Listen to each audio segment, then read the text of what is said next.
በሏት ሞት ሆኖ ሞትሽን የወሰደው በሏት። ኢየሱስ የሞተና የተነሳ መሆኑን ካላወቃችሁ ስለመምጣቱ እንዴት ልትረዱ ትችላላችሁ? ኢየሱስ በክብር ይመጣል። አሜን። ይመጣል በሉስኪ ኢየሱስ ይመጣል በሉስኪ ሞቱ የቀረ ሳይሆን የተነሳው ኢየሱስ በክብር ይመጣል።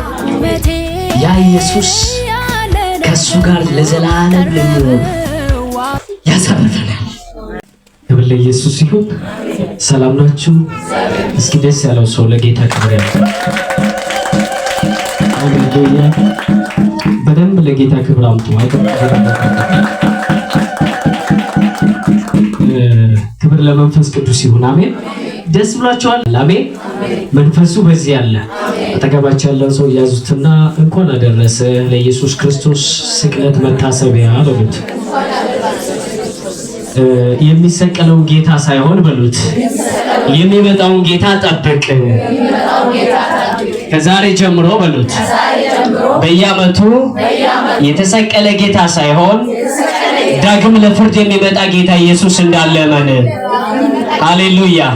ክብር ለኢየሱስ። ሁላችንም መጽሐፍ ቅዱስ ያዘን በማቴዎስ ወንጌል ምዕራፍ 27 ቁጥር 40 ላይ እናወጣለን። የማቴዎስ ወንጌል ምዕራፍ 27 ቁጥር 40 ላይ ስም አነባለሁ። ቤተ መቅደስን የምታፈርስ በ3 ቀንም የምትሰራው ራስህን አድን፣ የእግዚአብሔር ልጅስ ከሆን ከመስቀል ላይ ውረድ አሉት። እንዲሁም ደግሞ የካህናት አለቆች ከጻፎችና ከሽማግሌዎች ጋር እየዘበቱበት እንዲህ አሉ፣ ሌሎችን አዳነ፣ ራሱን ሊያድን አይችልም። የእስራኤል ንጉሥ ከሆነ አሁን ከመስቀል ይውረድ፣ እኛም እናምንበታለን። በሏት ሞት ሆኖ ሞትሽን የወሰደው በሏት። ኢየሱስ ጌታ ነው። ሃሌሉያ። እንግዲህ እነዚህ የሚያህል ምስክሮች እንደ ደመና በዙሪያቸው ከለሉ። እኛ ደግሞ ሸክምን ሁሉ ቶሎም የሚኮበንን ኃጢአት አስወግደን የእምነታችን ራስ ፍጻሜው ኢየሱስን ተመልክተን በፊታችን ያለው ሩጫ በትዕግስት እንሩጥ። እርሱ ነውርን ንቆ በፊት ስላለው ደስታ በመስቀል ታግሶ በእግዚአብሔር ዙፋን ቀኝ ተቀምጧልና። በምንድነው የታገሰው? በመስቀል እስከ ሞት። እናንተ እስከ ሞት አይደለም። እንቅፋት ሲመታችሁ እንዴት ነው የምትሆኑት? እሱ ግን በመስቀል ላይ እንኳን በሚስማር እየመቱት ዝም እንዴት ሰው አንድ እንኳን ነገር እንደው ምን አለ? በተገላቢጦች የሚያደርጉትን አያውቁምና ይቅር በላቸው። በተገላቢጦች የኢየሱስ ተከታይ ናችሁ። እሺ የበደላችሁን ሰው እናንተ እንደዛ ማድረግ ትችላላችሁ?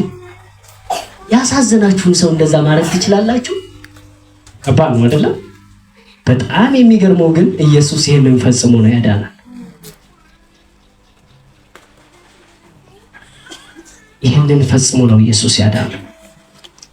የሞተላችሁ ሚስጥር ካልገባችሁ በጣም ከባድ ነው። ምክንያቱም ኢየሱስ የሞተና የተነሳ መሆኑን ካላወቃችሁ ስለመምጣቱ እንዴት ልትረዱ ትችላላችሁ? ስለዚህ ታግሶ የሞተው ኢየሱስ በመታገስ ውስጥ ሞትን ድል አድርጎ የተነሳው ኢየሱስ የወጉት እያዩት ኢየሱስ በክብር ይመጣል። የሰቀሉት እያዩት ኢየሱስ በክብር ይመጣል። ይመጣል በሉስኪ ኢየሱስ ይመጣል በሉስኪ ያ የተሰቀለው የሞተው ኢየሱስ በክብር ይመጣል። በክብር ይመጣል። ሞቶ የቀረ ሳይሆን የተነሳው ኢየሱስ በክብር ይመጣል። ያ ኢየሱስ ከሱ ጋር ለዘላለም ልንኖር ያሳርፈናል። በመሞቱ በመነሳቱ አርፋቸዋል አይደለም? በሱ ቁስል ተፈውሳቸዋል አይደለም? በመገረፉ ቁስል ተፈወስን። የሥጋ ፈውስ እንዳይመስላችሁ የነፍስ ፈውስ ነው የተካሄደው። በሥጋ መገለጥ ነበር ያዩት። ማቴዎስ 27 ቁጥር 42 ላይ በሥጋ መገለጥ ነበር ያዩት። ለዚህ ነው በሥጋ መገለጥ ያው ተዘባበቱበት።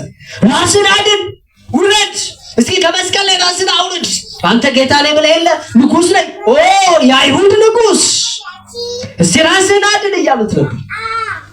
የሚገርመው ነገር ዝም በጣም የሚገርመው ሲዘባበቱበት ሁለቱ ንጉስ ተጣልተው ነበርና እንደዚህ ያሉት የአይሁድ ንጉስ አለው። ካባውን አለበሰና የአይሁድ ንጉስ ሲለው አንተ እውነት የአይሁድ ንጉስ ነህ ሲለው አንተ አልካለው።